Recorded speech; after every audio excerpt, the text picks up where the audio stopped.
WIBTA for not forgiving my husband for cheating on me with his ex-wife? I'm honestly a mess and I don't know what to do. So any advice would be appreciated. I, 27M, and my husband, 37M, have been married for 3 years, dating for 6.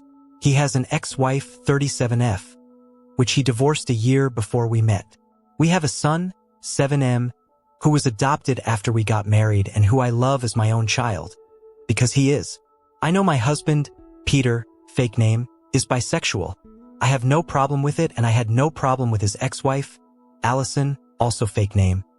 I did have a problem with his family as they're a bit homophobic and are always telling Peter he should get back together with Allison.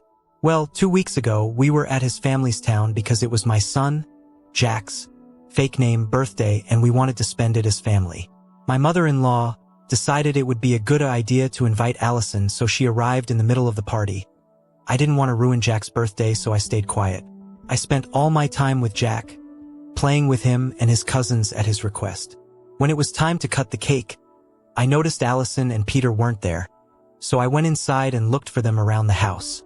I found them in Peter's old bedroom taking their clothes off.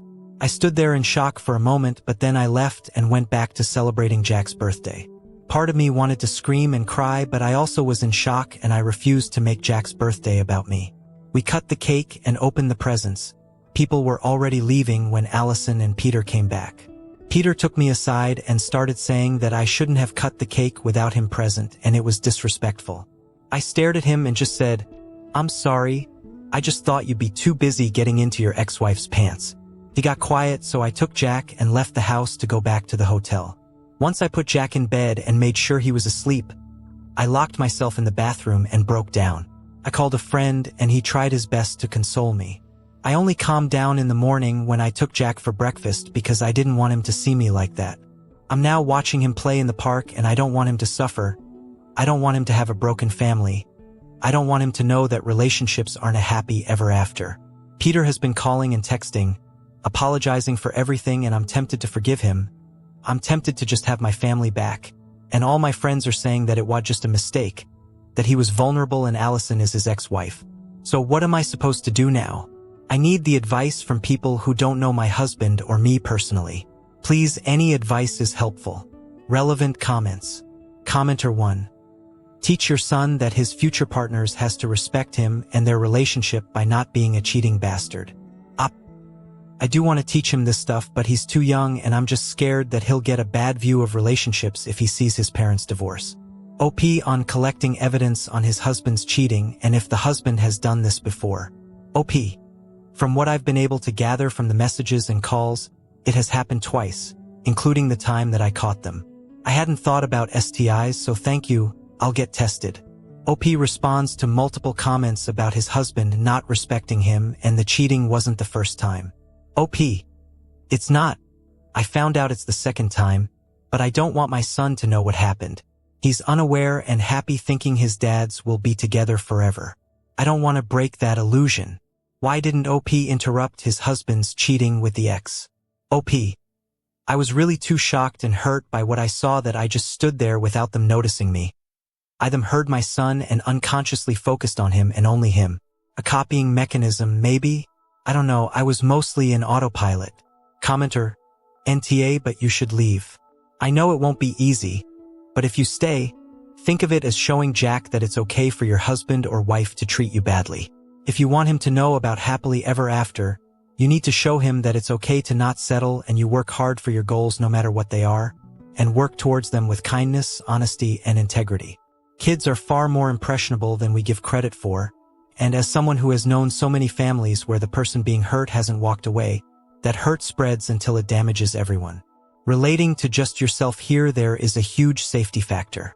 Regardless of the sex of each individual involved, staying with a cheater also puts you in danger because you don't know everyone they're sleeping with and, more importantly, what STIs they can be carrying.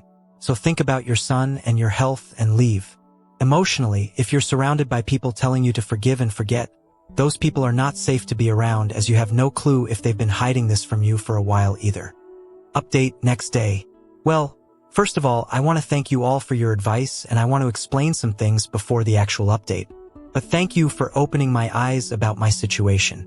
Peter and Allison didn't notice me when I saw them. There was music very loud downstairs and they weren't facing the door. I didn't stop them because I was in shock. I just stood there for a moment and I heard my son, so I unconsciously focused on him. I was pretty much in autopilot. Peter didn't come to the hotel with me because I changed to a different one. He did try to follow me, but I took a taxi and left. As far as I know, he's staying with his parents and Allison left. We met when I was 20 and he was 30, we started as friends, and we ended up dating. Yes, we're both men, and no, I didn't feel manipulated or groomed by him. Those were the most asked things, and I did answer some comments, not all. Now on to the update. I did as some of you said and took some tests to discard any STIs or STDs. The results are coming back in a few days, and I will take another one in 3 weeks to be sure. My son is having a sleepover with a friend, and I decided to speak with my husband. He came by our house. After a few minutes I texted him. He asked about Jack and I told him where he was. Then we sat on the couch and started talking. I started crying after a few minutes and he followed after. I asked some simple questions: when, why, how many times, among others, and this is what I could figure out by all the things he said. It happened for the first time when he visited his parents alone 2 years ago. They invited her, they both got drunk. He was feeling lonely as I had been more attention to Jack since we adopted him, and they slept together. Nothing happened again until our son's birthday party. He said his mother pressured him a bit and he caved in. I don't believe he did it for that reason, but I don't know. He said he doesn't love her, and I believe him, but it doesn't negate the fact of what he did. After talking for a while, I told him that I wanted a divorce. He started sobbing and begging for another chance, but I told him that I can't give him another chance because I wouldn't be able to trust him again, and I don't want that in a relationship. He kept crying and begging for another 30 minutes until I told him that we have to think about Jack and his well-being, that we could stay friends DS and co-parent him. He got mad, really mad. He started yelling that it was all Jack's fault, that we shouldn't have adopted him, that he's the one who's getting between us. I was crying and really scared. I had never seen him this angry. He hit the table and stormed out of the house. I called the house where Jack is staying at and told them if Peter shows up there, they can't open the door. After the little episode, I was scared that Peter would try to hurt Jack. I called my friend again, Thomas, and told him everything that happened. He came by and is staying with me until I'm better. Right now, I'm trying to figure out what to do and how to go on with the divorce. Relevant comments. Commenter: you are absolutely not wrong for not forgiving your husband. His reaction to the news of divorce, blaming your adopted son, is alarming and shows his true colors. Stay strong and prioritize your and Jack's safety. Commenter 2: sorry you are going through this. On the bright side, it seems that you will have no problem getting a full custody. It is better to have one loving parent than two co-parents, where one is resenting you for mere existence. Commenter 3: I can't believe that he is taking no accountability for his actions and blaming your completely innocent son. Every time you start missing your soon-to-be ex, I want you to please remember what he said about your son. It will be painful, but it will strengthen your heart and mind to move on from that toxic man. You are definitely not the AH. Keep striving for a healthy, happy new relationship for you and your son. Update 11 days later. Hi again. Sorry for taking so long to update, but it's been a chaotic week and I'm pretty shaken up, but I'll try to summarize it. My husband has been showing up at my work, following me, and calling me from burner phones. I was afraid he'd go after Jack like many of you said he would. But he didn't. He said a lot of stuff, but I'll try to write the important things. He said that he missed when we were just us, that I stopped paying attention to him when we adopted that Jack, that I wasn't his anymore. He said that he missed how dependent I was on him. I was very insecure when we met, but I started working on my issues when we adopted Jack because I didn't want to be a bad example for him. When we got married, I used to get sick all the time. I was weak and tired, so he would take care of me 24/7. The doctors couldn't tell what was wrong with me, and I didn't get better until a bit after we adopted Jack. I guess that dependence, it's what he missed.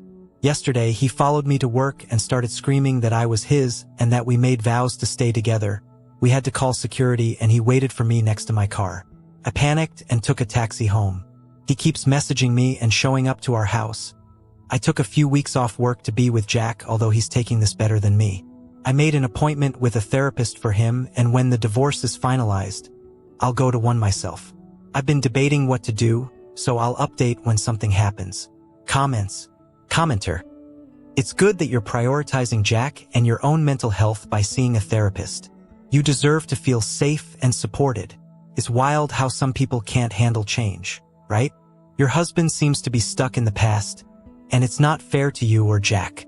Just remember, you're doing what's best for both of you, and that's what truly matters. Final update, 1.5 months later.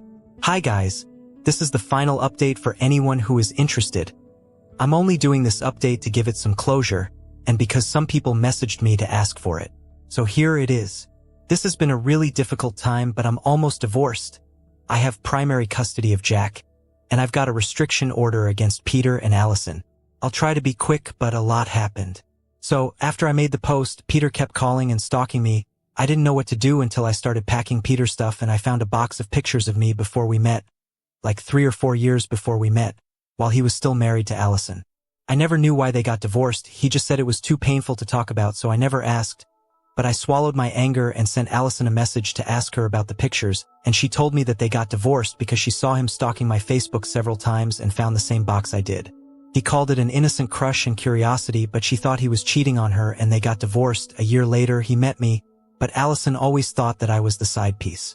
I read a few comments saying that I maybe was sick because he was making me sick. I don't know if that's possible. I don't really know. I mean, the illness were bad enough to make me stay in bed, like having a bad cold. But I don't know, I stopped digging. After I found the pictures, I confronted Peter without Jack in the house and he seemed, I don't know, proud? He kept smiling and saying that all he did was for us, that it was love at first sight, and we were destined. He was just making sure it happened. Apparently, we had met before we became friends. I remember meeting him at a party through some friends, but we met before as teenagers. He and I lived in close-by towns, and my school made some trips to the towns nearby, and we met on one of those trips. We were something like friends, but only for a summer because he went to college and I soon forgot about him, but he found my Facebook, and the story continued. I was horrified, to say the least. He tried to console me and tell me that it was fine, that he did it out of love, and that if only we hadn't adopted Jack, everything would be fine. I was bawling my eyes out. My entire marriage was a lie. He said that he only slept with Allison because he knew that it would get my attention and that we didn't have to go through with the divorce, that I know he loves me and that's it. He promised to be a better dad for Jack if I made more time for him. He told me to quit my job because he earned enough to take care of all of us and that would give me more time with him. I was in shock and then he hugged, calming me down. I admit that for a moment, I allowed him to hold me. I allowed myself to consider his proposal, but I kept thinking about his lies. It wasn't about the cheating, it was the stalking, the lies, the obsession. It creeped me out, so I tried to pull away and tell him I'd go through with the divorce. He refused. He hugged me tighter and screamed that I needed him, that he could protect me, he could take care of me, he could save me, that I was his husband and only his. I was terrified. I slapped him and pulled away, yelling at him to get out of my house. He didn't. He just kept screaming and holding on to me until a neighbor heard the commotion and called the police. I filed a restriction order and been taking care of Jack since. During the divorce proceedings, Peter asked for 50-50 custody, which surprised me because in all this time he hasn't cared about seeing Jack. But I later found out that it was only because he would get to see me and talk to me regularly. He's been contesting every single thing about the divorce, trying to make it last longer than it has, and it's been working. He offered to give me child support even though we have 50-50 custody. He allowed me to keep the house and other stuff. So that's what's been going on in my life. The only happy thing that happened was Halloween. Jack insisted on dressing up as Spider-Man and me dressing up as Tony Stark, so we did, and I took him trick-or-treating. It was the most adorable sight ever, and I knew I made the right choice with him and Peter. I'm sorry for such a long post, but this will probably be the last update.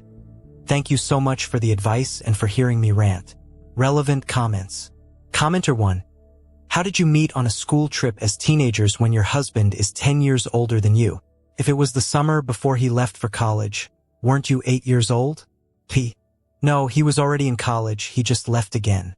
He was spending the summer at his hometown. Sorry for not explaining better. OP clarifies on the timeline on how and when he met his ex due to their age gaps. OP, he had pictures from before I thought we met when I was 20. And he was already in college, he was just spending the summer in his hometown. We met in the summer when I was at Blut 14. I'm sorry for the messy writing. English isn't my first language.